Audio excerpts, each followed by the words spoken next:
Hello friends, मैं हूं कल्पना प्रजापति और आज हम असेसमेंट और इवैल्यूएशन के टॉपिक को कंटिन्यू करते हुए असेसमेंट के 4 मॉडल्स के बारे में डिटेल में जानेंगे। ये बहुत ज़्यादा इम्पोर्टेंट है और बार बार एग्ज़ाम में पूछे जाते हैं और बच्चे को कन्फ्यूज़न होती है। तो पहला है हमारा assessment for learning. Assessment for learning का जो मीनिंग होता है, ये जो मेथड होता है, इसमें जो टीचर खुद असेस करती है चाइल्ड को, उसका असेसमेंट करती है और इसका ऑब्जेक्टिव होता है बच्चे को रेमेडियल टीचिंग प्रोवाइड करना आफ्टर डायग्नोसिस प्रोसेस के। क्या मतलब है इसका डायग्नोसिस और रेमेडियल? डायग्नोसिस का मतलब होता है कि मान लो आपने कोई टॉपिक बच्चे को पढ़ाया, अब आप बच्चे से पूछ रहे हो उसके बारे में कि बच्चा कितना समझा है, यानी आप उसका डायग्नोस कर रहे हो।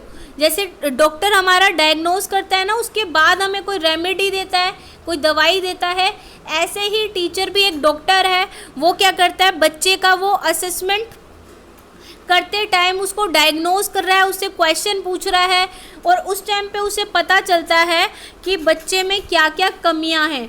तो वो उन कमियों को वो कैसे दूर करेगी टीचर?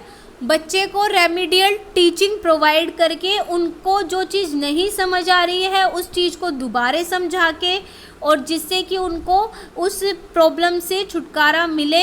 जैसे डॉक्टर करता है मेडिसिन देके, इंजेक्शन देके, ऐसे टीचर क्या करती है, टीचर क्या दवाई देगी? टीचर देगी बच्चे का जो भी कॉन्सेप्ट क्लियर नहीं है उस कॉन्सेप्ट को क्लियर करके। तो असेसमेंट फॉर लर्निंग में होगा टीचर डायग्नोस करेगी खुद, हर सेल्फ मतलब खुद करेगी और बच्चे को रेमेडी भी कराएगी। अब नेक्स्ट आ जाता है, अब जो इसका it's purpose is more and more learning for child. इसका जो पर्पस है कि बच्चे को ज़्यादा से ज़्यादा लर्निंग करवाना। और इसमें क्या होगा, टीचर खुद से क्वेश्चन पूछता है और बच्चे उनका उत्तर देंगे। अगर बच्चा गलत उत्तर दे रहा है, यानी टीचर डायग्नोस कर रही है क्वेश्चन पूछ के, तो टीचर उसे रेमेडियल टीचिंग देगी।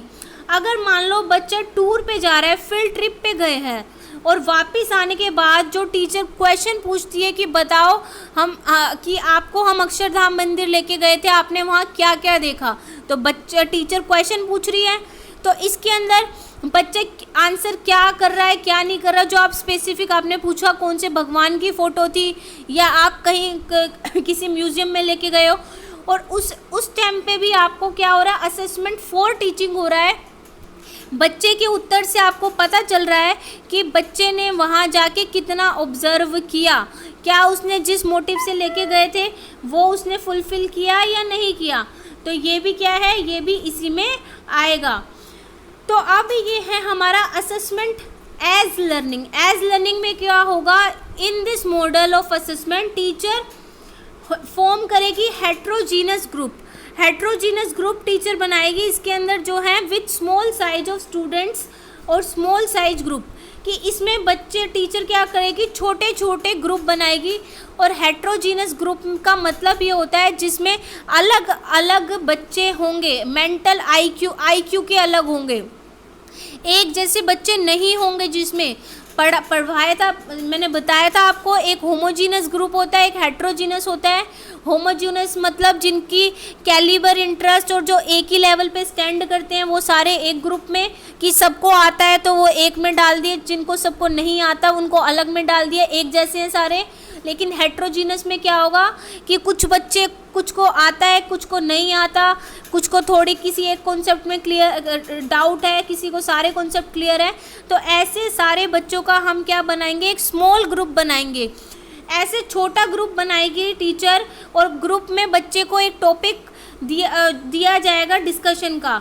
जो पहले से पढ़ाया हुआ टॉपिक है उस टॉपिक के ऊपर बच्चों को बोला जाएगा कि आप ग्रुप में उसका डिस्कशन कीजिए।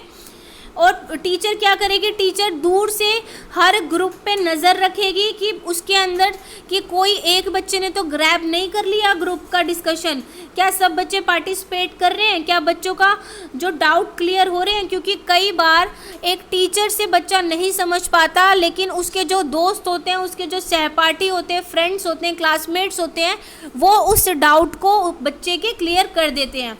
तो इसके अंदर टॉपिक कौन सा है जो पहले से हम पढ़ा चुके हैं, उस टॉपिक के से रिलेटेड बच्चे आपस में डिस्कशन करेंगे।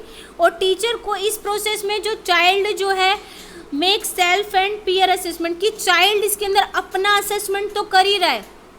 हम 5 लोग बच्चे ग्रुप में डिस्कशन कर रहे हैं, तो मुझे खुद पता है, मैं अपना असेसमेंट कर रही हूँ कि मुझे ये मैडम ने टॉपिक पढ़ाया हुआ है और मुझे कितना आ रहा है। मुझे अपना तो पता चल रहा है, साथ में जो मेरे साथी हैं उनके बारे में भी पता चल रहा है, उनका असेसमेंट भी मैं कर पा रही हूँ कि उन्हें कितना आ रहा है। तो इसमें बच्चा अपना भी असेसमेंट कर रहा है और अपने ग्रुप के बच्चों का भी असेसमेंट कर रहा है, और एक दूसरे से म्यूचुअली वो अपनी जो प्रॉब्लम है उसको सॉल्व कर रहे हैं, और उनकी जो लर्निंग है वो म्यूचुअली हो रही है, एक दूसरे से मिलजुल कर वो अपनी लर्निंग को कर रहे हैं।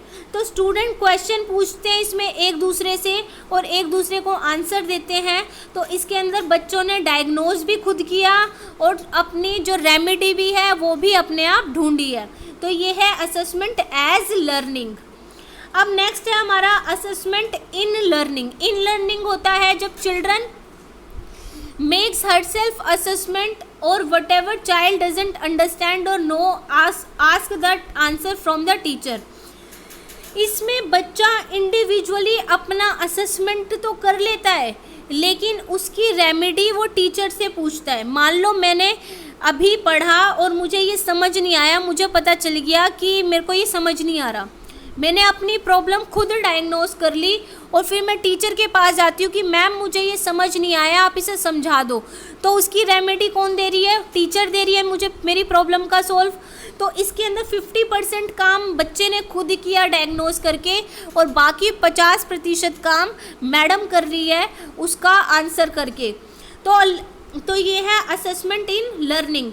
तो अब नेक्स्ट आ जाता है हमारा assessment of learning. Of learning में होता है, ये साल में 2 बार होता है, सितंबर और मार्च में। इसको हम क्या करते हैं, ऑल्सो इसको हम सबमिटिव असेसमेंट भी कहते हैं। It is not diagnostic not remedial. ये क्या होता है, सबमिटिव जो आपके essay 1 और essay 2 होते हैं, सबमिटिव असेसमेंट जो पहले जब हमारा ये essay 1 और essay 2 या फॉर्मेटिव असेसमेंट नहीं आए थे, तब उससे पहले हमारे ईयरली एग्ज़ाम होते थे, तो वो भी असेसमेंट ऑफ लर्निंग का पार्ट है। ये जो आपका DSSB का एग्ज़ाम होगा, ये भी आपका क्या है, असेसमेंट ऑफ लर्निंग है, जिसके अंदर आपको ना तो डायग्नोस्ट करेगा आपकी प्रॉब्लम को, ना तो आप खुद अपनी प्रॉब्लम डायग्नोस कर पाओगे, ना कोई टीचर करेगा, ना कोई आपका साथी करेगा, ना ही उस डायग्नोस की कोई रेमेडी मिलेगी, ना कोई रेमेडियल टीचिंग होगी।